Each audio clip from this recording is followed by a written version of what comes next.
Hey, did you pack on a couple of extra pounds during the quarantine? If so, you're like a lot of other people. This is Robert Manni, host of Guys Radio. We've got a special show for you this evening featuring two diet and wellness experts, Dr. Ian Smith, New York Times best-selling author. His latest book is Mind Over Weight, and Jen Stevens. She's an author and intermittent fasting expert. Her latest is Feast, Fast, Repeat.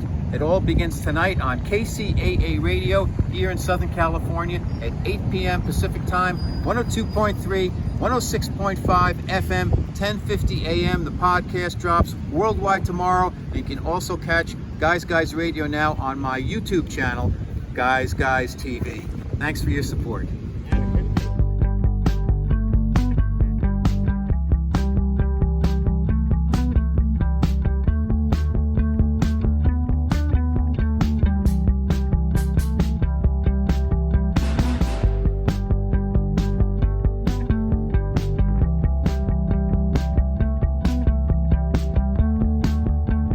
It's Guy Radio. Here's your host, Robert Manni.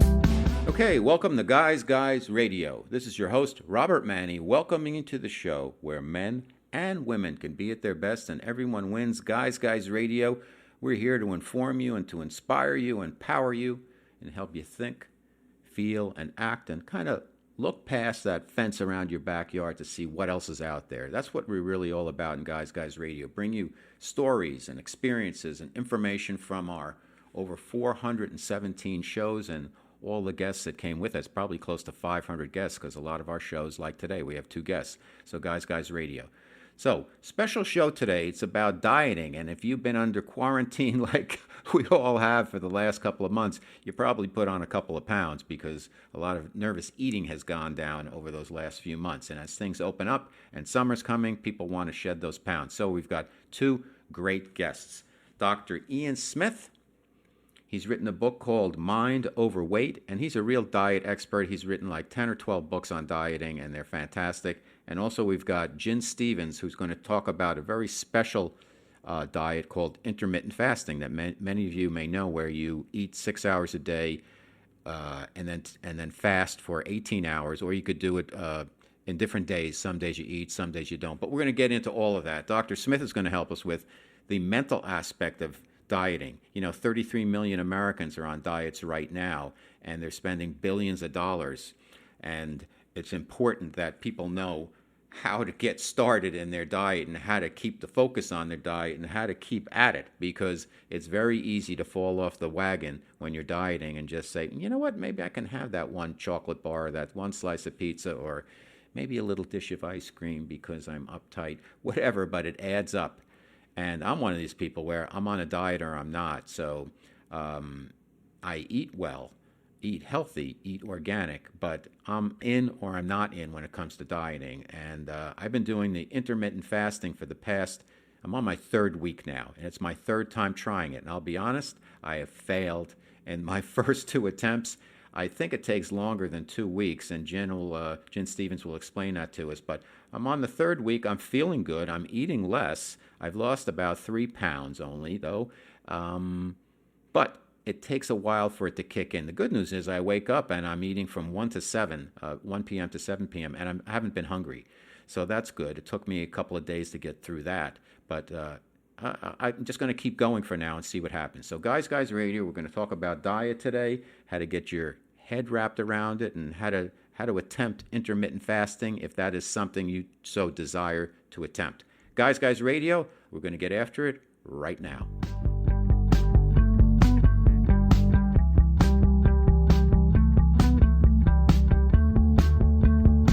It's Guy Radio. As I mentioned, we have a special guest, and I remember him back from my time living in New York City. He was on Channel 4 News all the time. He's just a really terrific guy, Ian K. Smith, MD. Let's just talk about a little bit what we're going to cover today. Every day of every year, thousands of people start some type of weight loss, transformation journey. Millions of diet plans out there. We've all been on them, but very few address the key to weight loss success, and it's really between your ears. What goes on inside your head? And I think it's a brilliant idea that Dr. Smith has. He's come up with this book called Mind Over Weight, Curb Cravings, Find Motivation, and Hit Your number in 7 simple steps. But let me tell you a little bit more about Dr. Smith, because he's a real icon in the wellness and diet area. He's a #1 New York Times bestselling author many times. Clean and Lean, The Clean 20, Shred, Super Shred, The Shred Power Cleanse, Blast the Sugar Out, and the book I got started on his work, which was the Smash Fat Diet. And I lost about 20 pounds on that. And that was about 10 years ago, but I really learned a lot about myself, my food cravings, and how to manage them.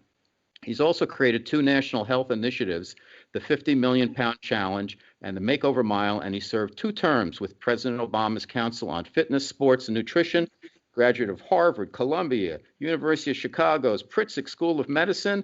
He's an avid fitness enthusiast, a sportsman, and I can tell you, because I'm looking at him right now, Dr. Smith does not age, so he's doing something right. Welcome to Guys Radio, Dr. Ian Smith. Oh, man, thanks so much for having me. I'm glad to be with you. Well, let's start right at the beginning. You've written so many books on diet and wellness, and this one's on the mental aspect of it, and I think it's fantastic. But what, in your experience, are the #1 issues people have when they try to get and fulfill these programs? You know, I've been wanting to write this book, Mind Over Weight, for a very long time. And the reason why I've been wanting to write it is because over the years, I learned as much as I teach. I always consider myself a student of the game. And so I'm constantly asking people who are on my programs, what was it that made it work? What didn't make it work? Why did you decide all of a sudden to do it? And what I've gleaned over the years is that what happens in the 6 inches between the ears is the biggest differentiator between those who succeed and those who either don't succeed or who minimally succeed. And what they all taught me and told me about was motivation. They would say it's all about the motivation. How do you find your motivation? How do you keep your motivation? How do you boost your confidence when things are tough and you feel like you messed up and you want to get off the program? How do you build a winning environment around you? You got a tough situation at work where there's bad food. You may have a home situation where a spouse or a loved one is like not purposely, but kind of sabotaging your plans because you're doing something else. So all these things that I've given advice over the years for, I finally decided to say to my publisher, listen, guys, we got to publish this because this is the game changer for people. If they can get their mind in the right place, then everything else will fall in line. But you could have the best diet plan, the best exercise plan, but if your mind is not right, you can throw it away because you are not going to maximize the success on any of those plans. Okay. The book is called Mind Over Weight, Curb Cravings, Find Motivation, Hit Your Number in 7 Simple Steps. So let's start right at the beginning. What is the first step? You talk about motivation. How do people, quote unquote, unlock it or actually discover what their true motivation is? Because people say, oh, I want to lose 20 pounds. And then they'll say, I tried, or I'm trying to, and I should do this. And the whole thing falls apart after about a week. So how do you unlock your motivation and set it in motion? Okay, so there are a couple things in that chapter. And the reason why it's the first chapter is the most important thing, I think. What I say to people is think back at a time when you overcame something that was difficult, whether it was an experience at work, whether it was an exam in college, whether it was something with your family, whatever it was. Think back a time when you had to do something that was very difficult and you were having a rough time, but you stuck to it and you accomplished it. That's the first thing, right? We all have those moments. And then I want you to think back about what it was in that experience that actually motivated you. Did you do it because you wanted a good grade in college and you didn't want your parents to see a bad grade on your report card? Did you do it because you wanted to see your kids? You wanted to be healthy enough to see your kids and run around with them when they were 5 and 6 years? Whatever your motivation is, find what it has been historically. Then I teach you about the different types of motivators. There are internal motivators and external motivators.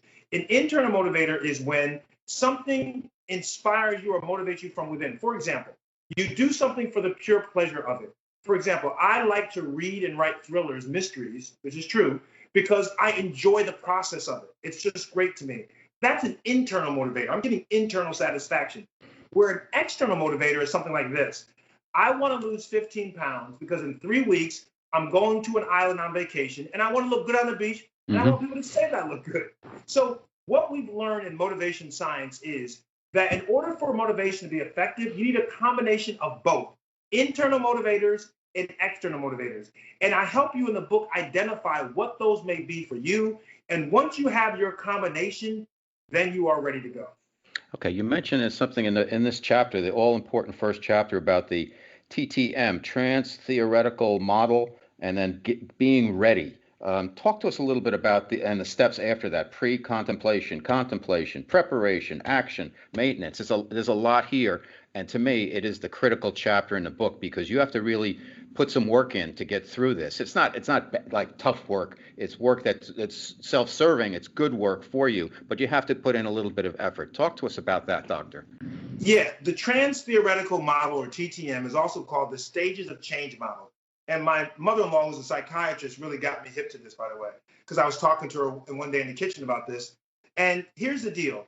The problem is change occurs in stages, right? And so I take you through the stages. There's pre-contemplation, there's contemplation, preparation, action, and maintenance. And basically, what it's saying is you got to decide where you fall in the stages of change. You may actually not be ready to change. You may be in the stage, the pre-contemplation stage, where you're really not ready. And by the way, that's not a negative thing. It's not a judgment.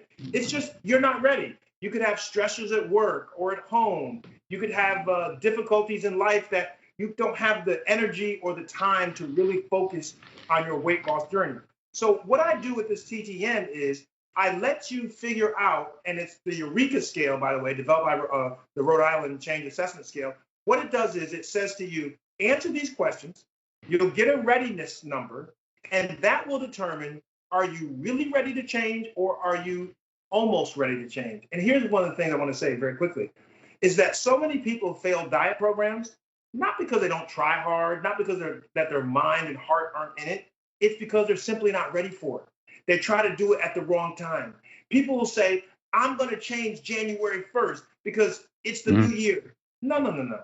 That may not be the right time for you, right? So this opening chapter, this opening assessment scale is for you to be able to say, am I really ready to change? Now, once you are ready to change, then the rest of the book will take you, down the journey and get you to the steps you need to execute to make a difference.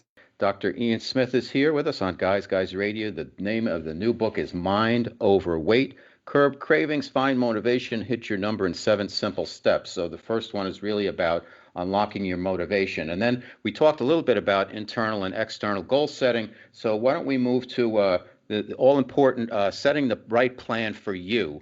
Because a lot of times there's so much information out there. People are like, should I eat meat? Do I eat meat? What sugar's bad? I know that. What can I have? Like they get all freaked out as to, I can't eat that. Bread. Well, this type of bread you can eat, but this type of bread you can't eat. And people get confused. So how do people set the right program, find and set the right program for themselves when they're trying to manage their weight?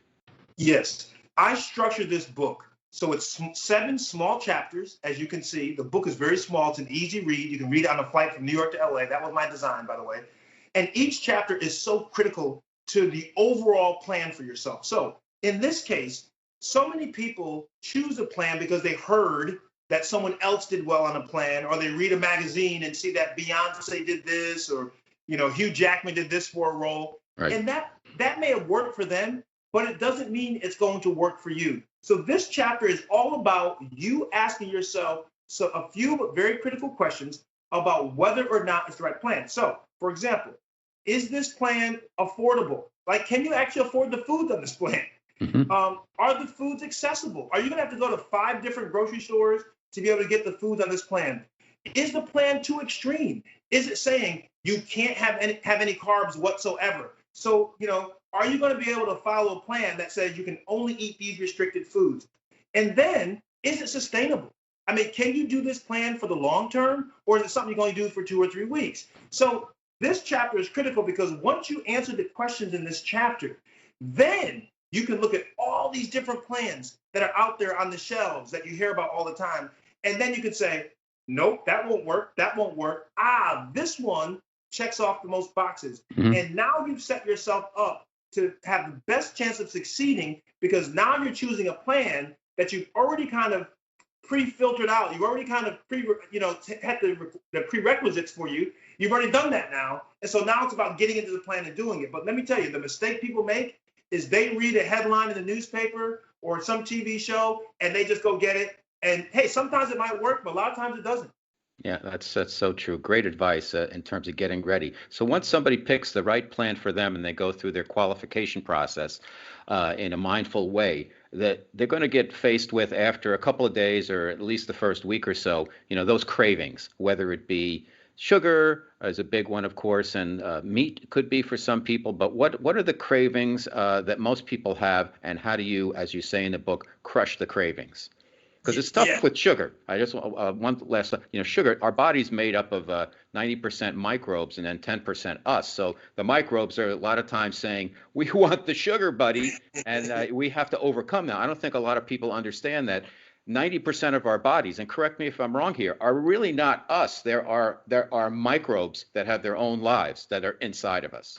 Yeah, we have billions of microbes that live inside, in particular, our gastrointestinal tract. Right. And we need them, by the way. They're good bacteria and bad bacteria. We can get that in a second. But let me just let me explain this cravings thing to people. Let me put it to you like this. There's a difference between cravings and hunger. Hunger is different. Hunger is your body's physiological need to eat. And it doesn't go away until you feed it. The body says, I need nutrition, I need calories, I need energy. That's hunger. Now, this is the example. You get into your car, you're riding your car, the oil light comes on. And the oil light says low oil. That oil light is going to stay on. I don't care how many times you turn the car off or on. That oil light's going to stay on until you put oil in it, then it goes away, correct? Yep. Yes. Now, here's a craving. A craving is mediated by a neurotransmitter, a chemical in your brain called dopamine. And what this dopamine does is this. When you eat something or drink something that tastes good or makes you feel good, your body floods the brain with dopamine. And that dopamine says to your brain, remember what it was that I ate or drank that made me feel good. Okay, So we get this memory going. Now, a week later, you think about that food, or you smell that food, or you see that food in person or on TV, and you know what happens? Your body releases a lot of dopamine, and that dopamine says, oh my goodness, I love this. Let me go get it. So now you got to go answer that craving. So now you want to go and get those chocolate chip cookies or that bag of potato chips. But here's the deal, though. Cravings are temporary. They only last 15 to 20 minutes. So here's the example for this. Okay. Imagine you get into the car and the prompt on your screen says, do you want to connect your Bluetooth? And let's say you don't do anything with it. Don't do anything. Just let it sit there. Guess what? After a few minutes when you drive away, that prompt goes away. It goes away. That is what a craving is. If you can outlast the craving, it's going to go away. But in the book, in case you can't outlast the craving, I give you some very simple swaps in chapter 4 that will answer your salt, your sweet, or your savory cravings without reaching for those high-calorie, low nutritional value foods, but some fun, tasty foods that also give you great energy. I touched on meat, and I don't want to get off track with the book too much, but one of the things I love about your work is that you're in moderation. You don't deny people everything. You can get a little reward here and there. It's not an absolute type of program that you're preaching and writing about. But there's so much going on with meat nowadays. I haven't eaten meat in about 12 years. I feel great, and I don't miss it because there's plenty of plant-based substitutes, but I have a lot of friends who are now eating actually more meat and eating all the fat on the meat, and they're in this kind of carnivorous diet. What's your sense? I know we're a little bit of a right turn, but what's your feeling about this whole thing with what's going on with meat? What a great question. And I love the word carnivorous, by the way. What a great question. Okay, listen, my wife, for example, is plant-based only. She doesn't eat meat anymore. She used to, but she stopped eating meat. I'm an omnivore. I eat everything. Okay, to be honest with you.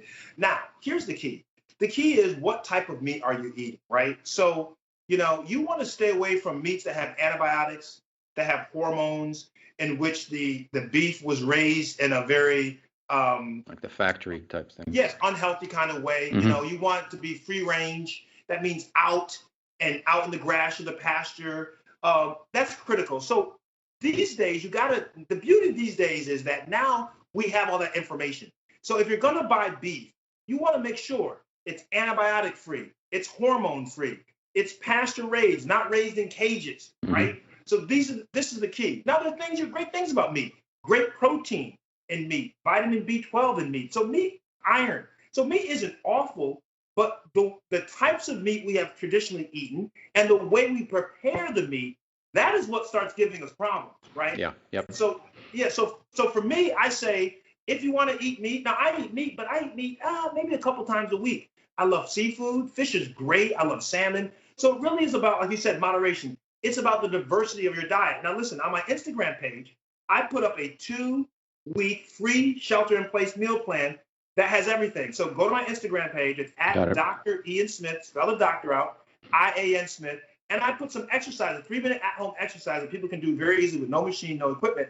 But that is a great example of how I believe you can have a diverse menu and still lose weight. Got it. And it's interesting, when you said pasture raised, we buy here in the Manni household, we buy pasture raised eggs, and you can see the difference in the color of the yolk and the nutritional value and the density of it. It really seems to stick with us a lot longer. You have a couple of these eggs and it's like, wow, I don't need to eat for hours, whereas some of the store-bought eggs, they don't have the same vibrancy to them. And maybe it's because of the steroids and the antibiotics and the stress that's on these chickens. But anyhow, I digress. Let's get back to the book.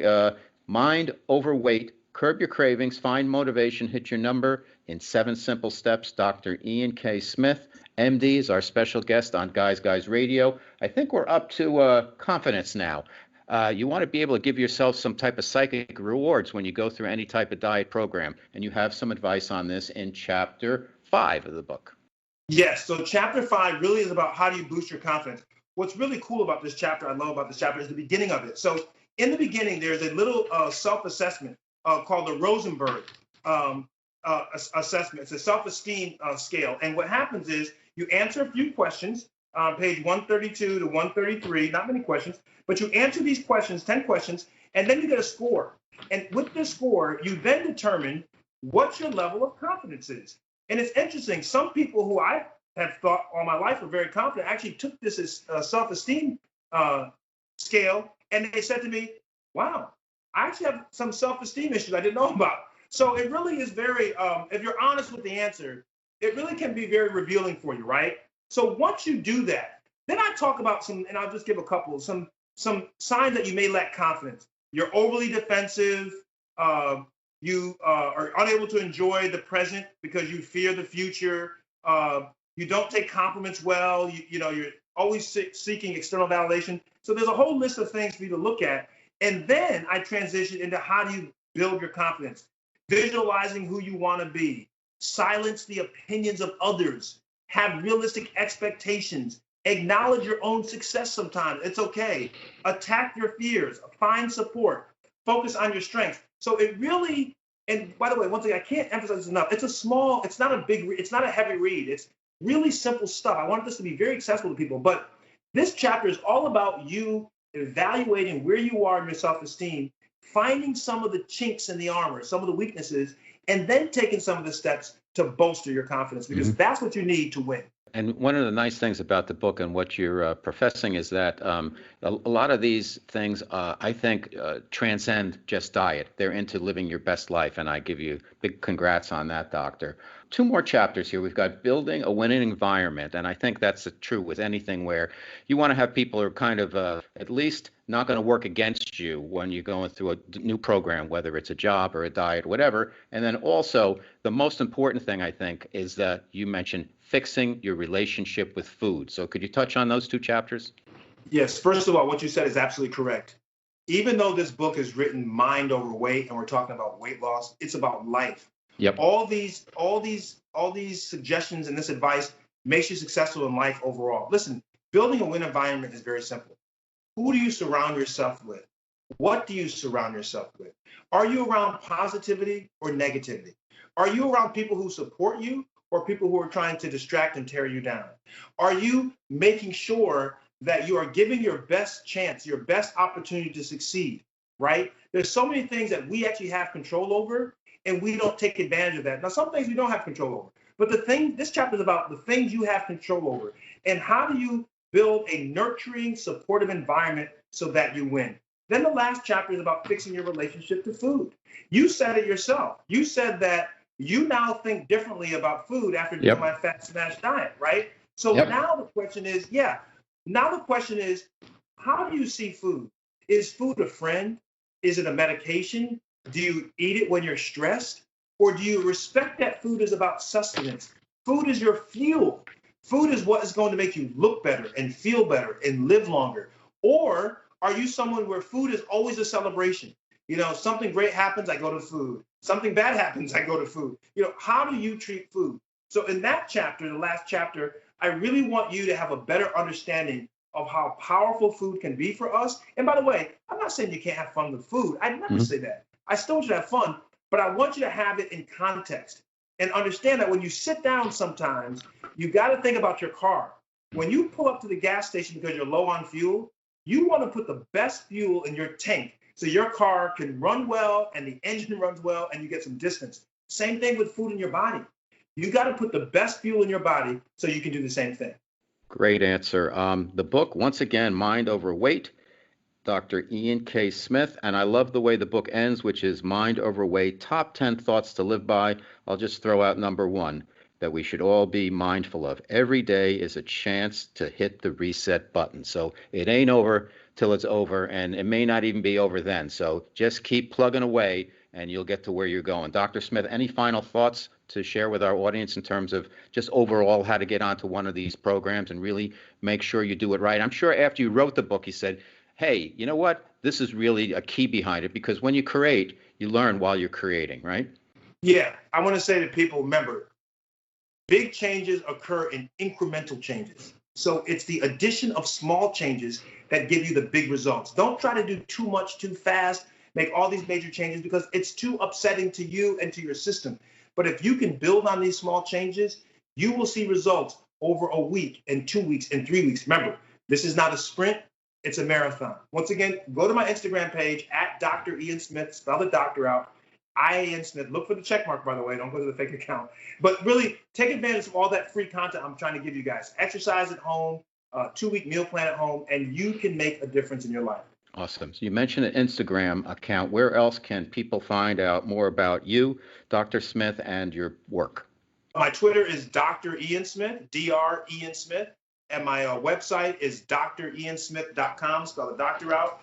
And just Google me. You'll find me. Great interview. I love the work you're doing. I actually bought Fat Smash Diet way back when. I went through the program. It worked. I learned a lot about myself. I learned a lot about food. I learned a lot about nutrition. Thank you so much, Dr. Smith, for being on Guys Guys Radio. You are a guy's guy. Wow, that's great. Thank you so much.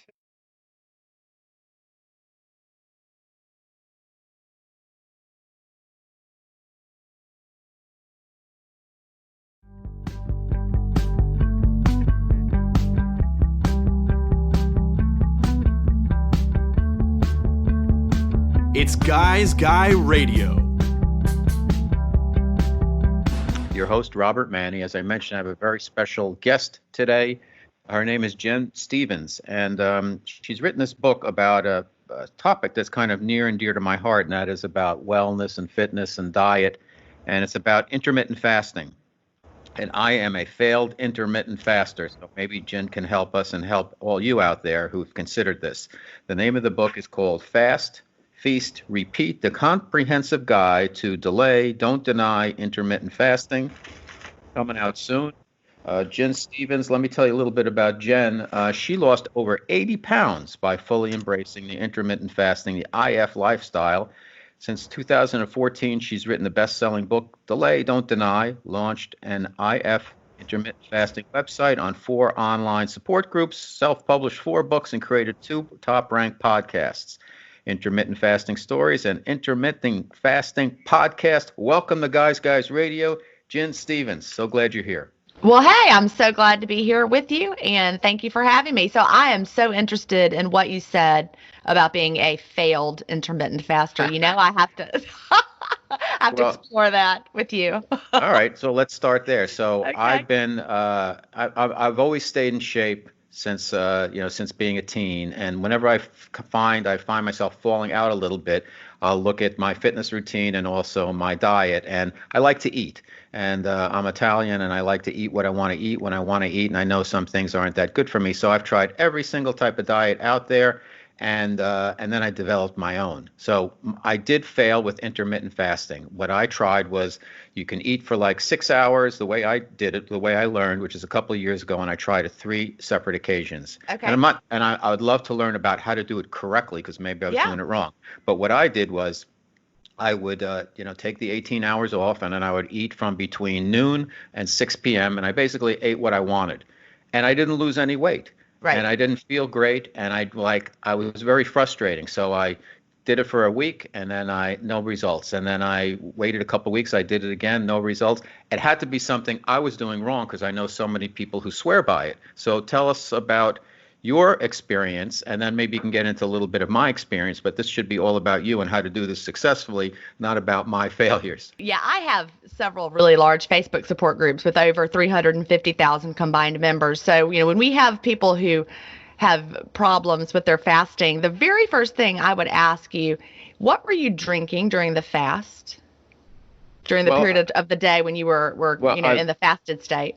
In the fastest state, water, basically. Just water, okay. Yeah, maybe tea or something like that. But I basically, I didn't eat any food, so it wasn't like I was drinking alcohol during the 18 hours. I was just basically water, tea, maybe some type of energy drink. There you go. Okay, I just solved not it. the caffeine, not the caffeine energy drink, but something like that. Like a diet. No, like something like a zero Gatorade or one of these flavored waters or something. After I work out, I had to have something. Yes. So beyond water, but I can't believe that just that stuff would make me fail the way I failed. Well, I'm going to open your eyes today, and I'm going to challenge you to take the Clean Fast Challenge, and that's something that's different in my book, Fast, Feast, Repeat. The Clean Fast is something that's different to me. And with the Clean Fast, we have 3 goals. First of all, we want to keep our insulin levels low, because when your insulin levels are high, you have a hard time tapping into your fat stores. So one way we keep insulin low is by not tricking our brain into thinking calories are coming. So when you had that 0-calorie energy drink that was flavored, our brains have not evolved with the times to understand that that's 0 calories. Our brain tastes that and thinks, ooh, I'm having something sweet. I'm having something sugary. Even though it's 0 calories, your brain doesn't understand that. So your brain releases insulin in response to that sweet taste and locks up your fat burning. So so by having something like a diet soda, or putting, even something that seems so healthy like stevia, it's all natural, right? It's sweet, it's delicious. Well, your brain thinks it's sweet and delicious too. So it makes fasting harder, but it also keeps you from tapping into your fat stores. So when you told me that you had a really hard struggle, I had a feeling that you weren't, fasting clean. We also want to tap into our fat stores for fuel. So we avoid adding anything to our beverages, like, there's a very famous beverage, Bulletproof Coffee. I'm sure you've heard of that, where you add, butter, all butter, oil, MCT oil, and that's supposed to really enhance, fat burning, but at the cost of burning your own stored fat. Really, the math doesn't work out in your favor. You're not going to burn more fat than the fat you just put in your coffee cup long term. So, you don't want to add fat to your coffee. You also don't want to consume anything that contains protein, because one of the benefits of fasting is something called autophagy. Have you heard of autophagy? No, but let's put a pause here, because all right. Glad to. The name of the show is Guys Guys Radio. So what I want to do is start at the beginning to help educate our listeners into, your book is about intermittent fasting. What is intermittent fasting? And then when you're referring to in our conversation now, fasting, what actually do you referring to, the clean intermittent fasting or fasting itself? So let's first define intermittent fasting for our listeners, because many of them probably aren't familiar with it. The most common type of intermittent fasting approach is also known as time-restricted eating. And so if you've heard of someone talking about 16-8, or you said, were you doing 18-6? Yeah. Mm-hmm. That's the time-restricted eating, where you have a period of the day where you're fasting, And that's where I want you to do the fasting clean, like I was just talking about. And then you have your eating window. During the eating window, you decide what you're going to eat. It's all up to you, depending on how you prefer to eat. But the fasting time is, the 18 hours that you were fasting, and then you have your all eating occurring in that 6-hour eating window. I follow kind of a loose 24 approach. I generally fast around 19, 20 hours most days, and my eating window is 4 to 5 hours. That's what works really well for me. But there's many different eating window lengths, and they don't have to be the same day to day. So we're talking about, for our listeners who may not know, and many of you have, so please bear with me, is like you would eat for a certain period of the day. Let's say it's 1/3 of the day, 6 hours. When I was doing it, I ate between anything I wanted, basically between 6 and, noon and 6 p.m. Right. And then for the rest of the day, no eating. And you continue and continue and continue. So a couple of questions there. While we're doing that, you already caught me on my one mistake in that I wasn't just having water in the clean time, if you will, the fasting time. But during that 6-hour period, and I also want to know about why you changed your window time frame. But for mine and for most people, when they're doing a 6-hour thing, does that mean you can eat anything? You could just eat for 6 hours straight, or are there limitations to how to best do that? Well, it depends on what your goals are. It depends on, why you're doing it. At the very beginning, before your body is adapted to burning fat well during the fast, you're probably going to overeat during your eating window. So if you are brand new and it's the first week or 2 or 3 weeks, you may find that you're overeating, not losing weight, and you could be like, hey, this stinks. I'm gaining weight. I've gained 2 pounds. Intermittent fasting is ridiculous. But over time, as you fast clean, and you mentioned before just water. It doesn't have to be just water. You can also have black coffee and plain tea. And I'm talking about real tea, all those herbal teas that are, fancy schmancy, like, Apple Delight. That's not what I'm talking about. Like black I'm talking tea, about green real tea. Yes, real tea, black tea, green tea. Yes, those are fine. Just plain tea. You want the bitter flavor profile does not cause your body to release insulin in response. So, that's why the coffee and the plain tea are fine. So you're fasting clean. Once your body gets good at tapping into your fat stores during the clean fast, that's when you start to feel better. And so as I talk about in my book, Fast, Feast, Repeat, you really have to be patient with your body as your body is learning how to do a new thing. Because if you are traditional, eating all the time, like we've been trained to do, to keep that metabolism up, that's what we've been told, you got to eat breakfast and snacks. Right. Your body's used to running on the fuel that you've been constantly providing throughout the day. And so your body has to learn how to tap into fat for fuel efficiently. Okay, Jen. So to do that, how long does it usually take? How long do people need to kind of stick with this to see some results and keep them going? Because as you mentioned, some people, including myself, I noticed after a couple of weeks, I was like, not only am I not losing weight, I was actually putting on a couple of pounds. And I'm like, well, I guess maybe I'm doing it wrong because I was eating indiscriminately, and now I'm sure that was probably a mistake. But tell us, from a time frame, when can people expect to see some type of movement that will bolster them and inspire them for continued experience of the IF diet? Well, that's why I have the section in my book called the 28-day fast start, because I want people who are starting intermittent fasting to give themselves 28 days for your body to adjust. And I actually have in the book, I want you to weigh yourself on day 0 before you start. Take measurements, take photos before you start. You have all the data, and then you don't look at any of that again for 28 days. Your only goal for those 28 days is to nail the clean fast and let your body adjust. Then at the end of those 28 days, I want you to weigh again, realizing your weight may not be down. It might be up 4 pounds. It might not be down, but that is going to be your baseline, what you have at the end of the 28 days. And from that going forward, now your body should be getting adjusted. Now you're ready to start, seeing what happens in the weight loss department. Okay, Guys Radio, your host, Robert Manni. Great show. Jen Stevens is our guest. She's talking about one of my favorite subjects, which is diet and health. And her book is Fast, Feast, Repeat, The Comprehensive Guide to Delay, Don't Deny Intermittent Fasting. So, so 28 days. Now, during that time frame, what can people eat during their eating hours, in their eating window? What are your suggestions there? Well, that's a great question because, the title of my first book, Delay, Don't Deny, and then it's in the subtitle of this one, that sometimes confuses people into thinking, kind of like you did when you were starting intermittent fasting, oh, I can eat, quote, whatever I want. And so then you might have the mistaken idea that the amount that you eat doesn't matter or what you eat is irrelevant, not important. During the 28-day fast start, I want people to eat the way they were eating before starting. I don't want you to start eating more than you were eating before. I don't want you to also try to clean your diet up 100%. That 28 days is not a time for you to make a huge shift in what you were eating. So like, let's say you were, eating pretty healthy and then you start intermittent fasting, that 28-day fast start, keep eating the way you were eating. You're only changing one thing at the time. I also don't want you, if you were eating, the standard American diet, I don't want you to say, I'm going to start intermittent fasting and I'm going to eat clean and I'm going to do Whole30 and I'm going to, I don't want you to try to change keto all at the same time.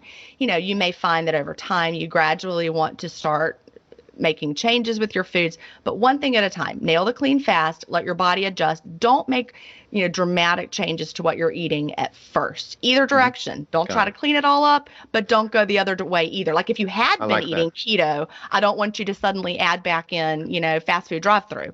That's not going to serve you well. Let's talk about that window again. Okay.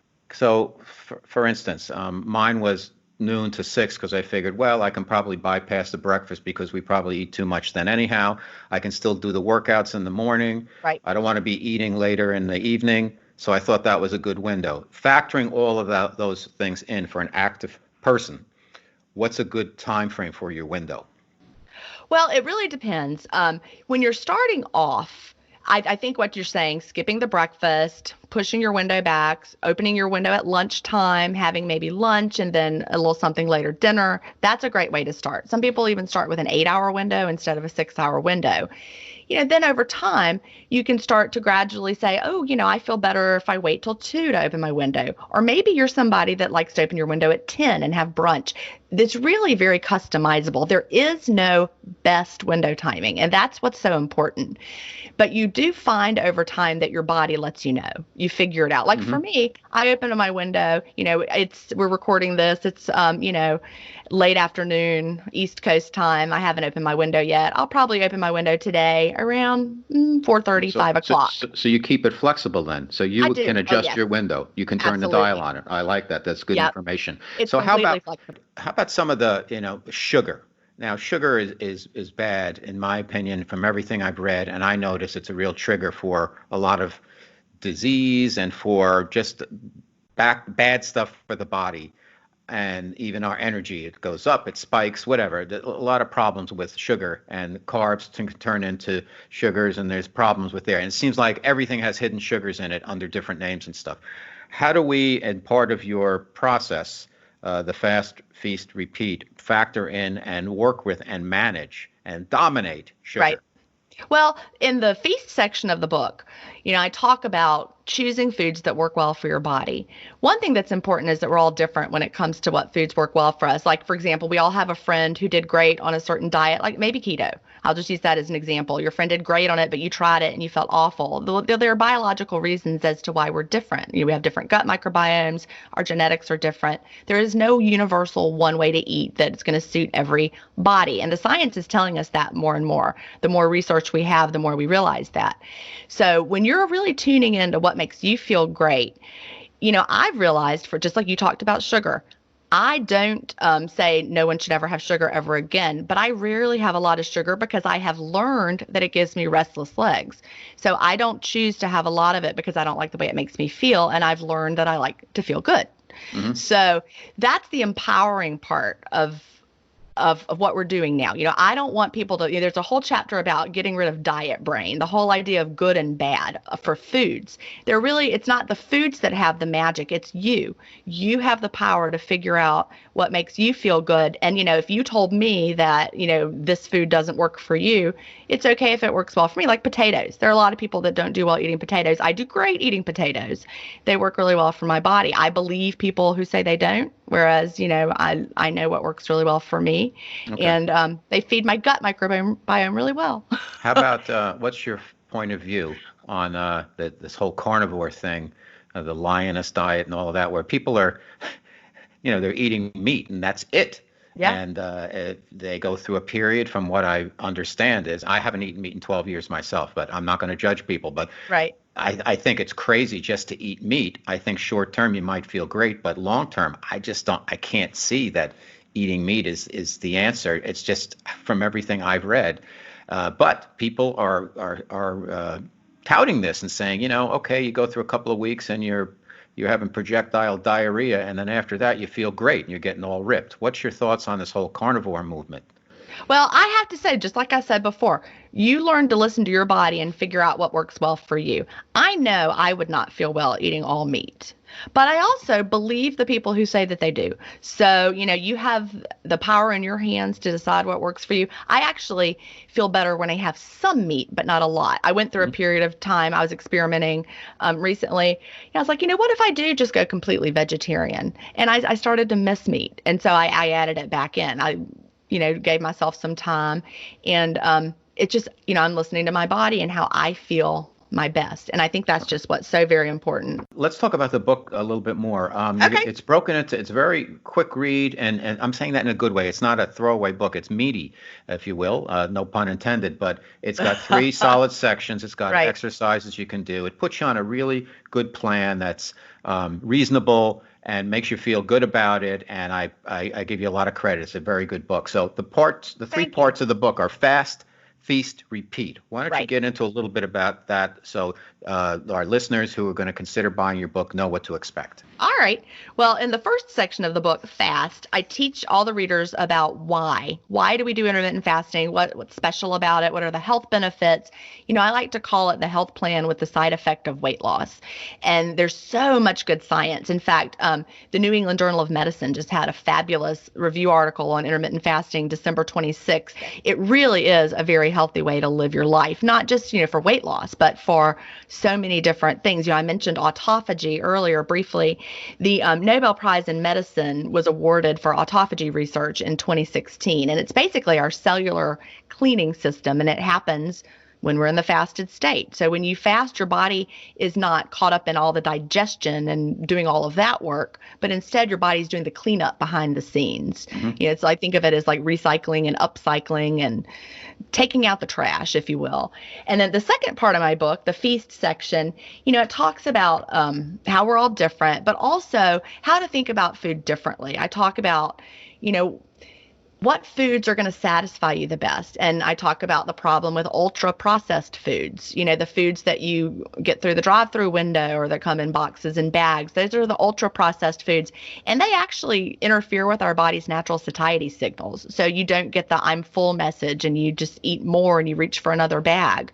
And so choosing a lot of high quality real foods are going to serve all of us better, whether that's, carnivore, not for you or for me, but, the real, they're eating Mm-hmm. real food versions of, the meat, or, whether you're a vegetarian or whether you're in between, you're still choosing real foods that will make you feel better than choosing the ultra processed foods. All right. Part 3. Part 3 is repeat.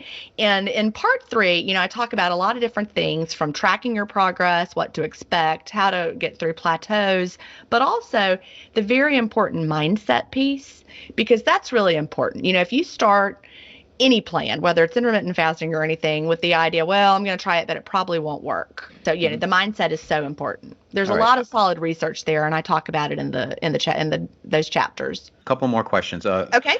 Gluten. What's your perspective on gluten, your point of view? Because so many people nowadays have what they believe is gluten intolerance. I don't have it myself, so I don't know. I don't either. I don't have an opinion, but so many people are now freaking out over gluten. Is it real, or is it something that's psychosomatic? I don't know.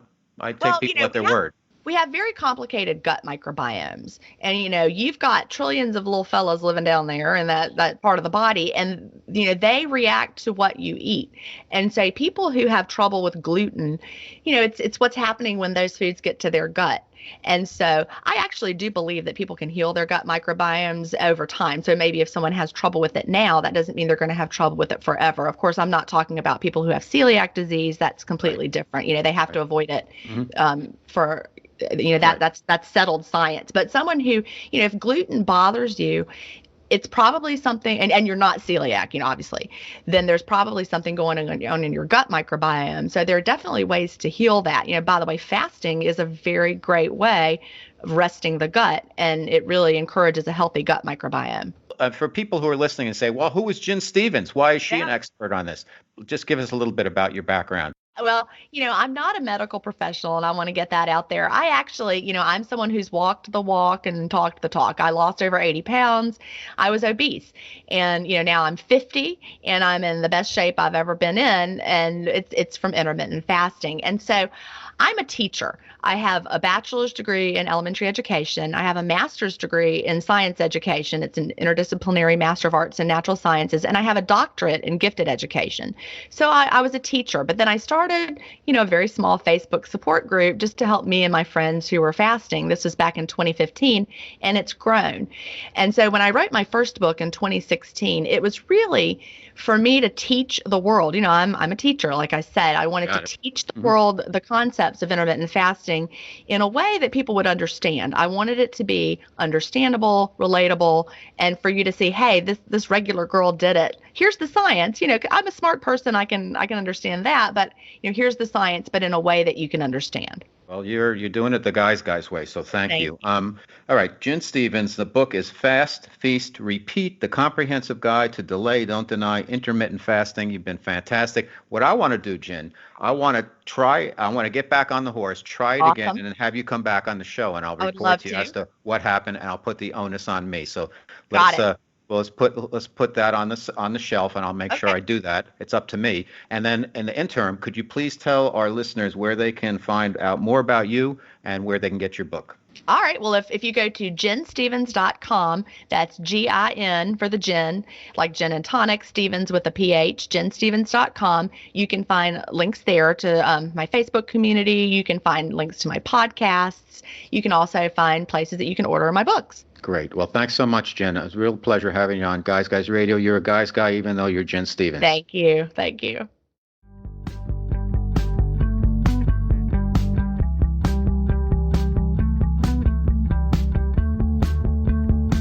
It's Guy Radio. Okay, fantastic discussions about dieting, weight, fitness, wellness with Dr. Ian Smith and Jen Stevens. So what did we learn today on Guys Radio? Well, I learned a lot. I think the most important thing from Dr. Smith's perspective is that the mind is a very important component of any weight loss program. You've got to wrap your head around what your goals are, setting up some discipline, setting up some routines to really get yourself off and running and stick with the programs, because how many diets do we go on where we do it for a couple of days, we don't get the results immediately that we are hoping for, and then we just say, well, maybe I will have that slice of pizza, and then the whole thing unravels. From Jen Stevens, I think we learned the kind of ins and outs of intermittent fasting. And I know it works for a lot of people, and there's a lot of different ways you can do the program. I am on my third try, and my body has adapted to it, so I'm not really hungry in the morning. I go from 1 to 7 every day, and I'm on my third week. I feel good. I haven't lost a lot of weight, but I'm going to stick with it and see how it goes, because I'm definitely not eating as much. That's for sure. So ultimately, I got to think it's going to work out. Maybe it takes a little bit longer for it to kick in, as Jen had mentioned. So intermittent fasting, it's good for a lot of people. The whole aspect of fasting is good for the body. But you have to be comfortable with any type of diet plan that you choose. So I think that's the other learning there. You got to do what's right for you. Experts have their ways, and then you have to decide, hey, this is for me or it isn't. Okay, Guys Radio, we're here every Wednesday evening on KCAA in sunny Southern California, 8 p.m. Pacific Time, 102.3, 106.5 FM, 1050 AM. The show rebroadcasts on KCAA every Sunday at 6 p.m. Pacific Time. The pod drops worldwide every Thursday. We've got 417 shows now, and we just launched a YouTube channel where we have what I call the best of Guys Radio on there, and you'll have to explore it for yourself to see how it works, but it's pretty cool. And then we've got my website, robertmanni, MANNI.com. We've got over 350 blog posts about everything about life, love, the pursuit of happiness. You can download 3 free chapters of my novel, which is the source material for Everything Guys Guy, and that is The Guys Guide to Love. It's been called The Male Sex in the City, and it's a fun, sexy romp around New York City that takes place about 10 years ago before the whole world went completely crazy and kablooey like it's going now. So what else? I'm all over social media. Robert Manni. You can find me on Instagram and Facebook and Twitter, everywhere basically. The show, you can catch us on iHeart, Spotify, iTunes, Apple Podcasts, Google Play, Spreaker, Stitcher, TuneIn Radio, CastBox. You can stream it on kcaa.com, Blog Talk Radio, and also on my website, robertmanni.com. So, Guys Radio, we're here every week. Same time, same place. We've got a whole bunch of great shows coming up. I'm booked with guests through August, and I can't wait because you're really going to like what we've got in store this summer. So anyhow, stay safe out there. I really appreciate your support. I appreciate the support of my guests, my listeners. I love you all, and thank you so much. We'll see you next week. And as I always like to say, guys, finish first.